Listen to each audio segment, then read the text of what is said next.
This work will explore the foundational Christian belief that Jesus Christ is the Son of God in a spiritual, not a physical, sense. To build this case, we will first delve into the Old Testament, the sacred scriptures of Israel, which serve as a prophetic tapestry anticipating the coming of a divine Messiah.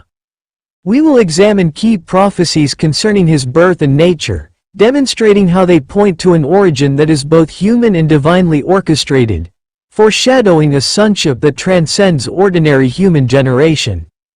Subsequently, we will turn to the New Testament to analyze the signs and testimonies that confirm this spiritual sonship.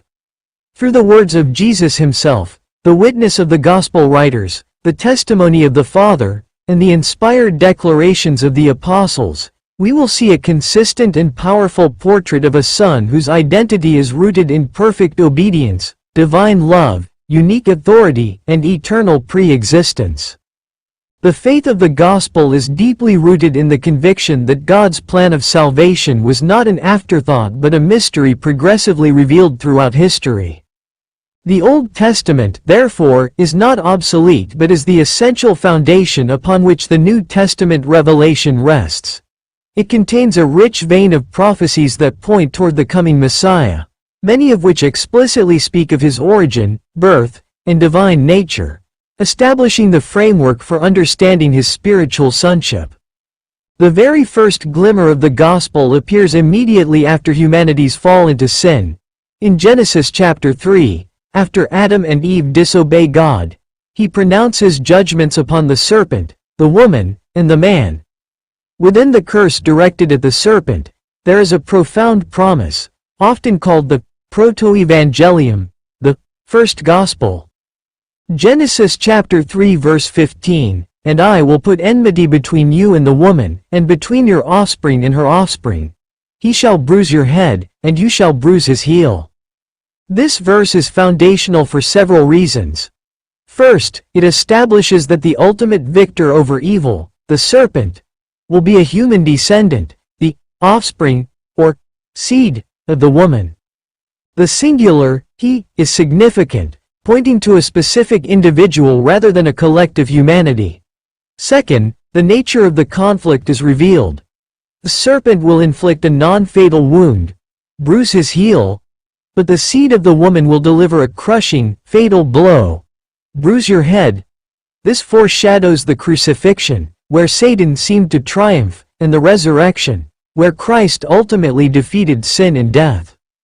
Crucially, the victor is identified as the offspring of the woman, a phrasing unusual in a patriarchal society where lineage was typically traced through the father. This unique emphasis hints at a miraculous birth, a theme that will become clearer in later prophecies, suggesting a symbolic affirmation of Jesus' identity and mission before he has performed any miracles.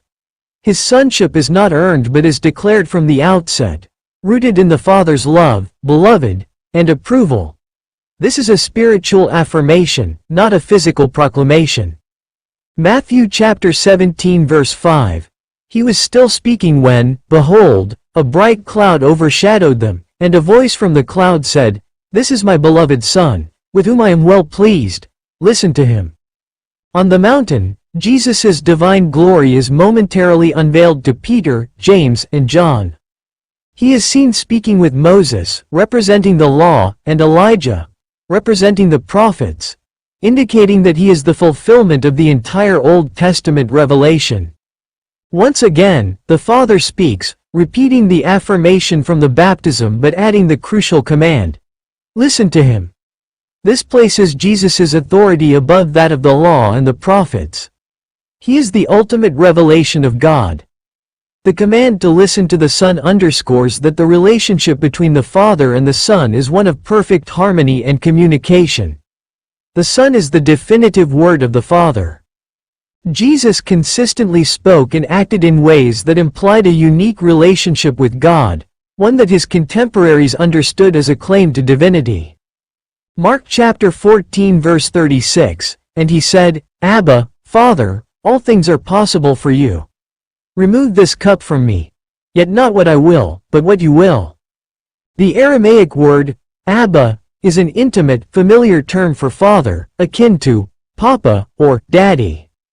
While Jews addressed God as Father in a corporate sense for the nation, the personal, intimate use of Abba by an individual was unprecedented in Jewish prayer.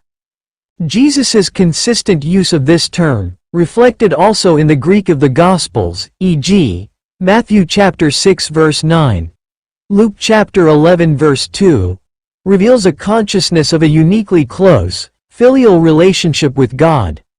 This is not the language of a created being addressing the Creator, but of a son addressing his Father. This intimacy is a hallmark of his spiritual sonship. Matthew 11:27, All things have been handed over to me by my Father, and no one knows the Son except the Father, and no one knows the Father except the Son and anyone to whom the Son chooses to reveal him.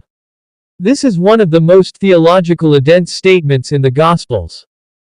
Jesus claims exclusive, reciprocal knowledge between himself and the Father. The knowledge he speaks of is not merely intellectual information but an intimate, relational knowledge that is only possible within the Godhead. No prophet, not Moses, not Elijah, ever made such a claim. They were servants of God who received messages. Jesus is the Son, who knows the Father's very mind and is the sole mediator of that knowledge to humanity. This claim to unique revelatory authority is a direct assertion of his divine sonship.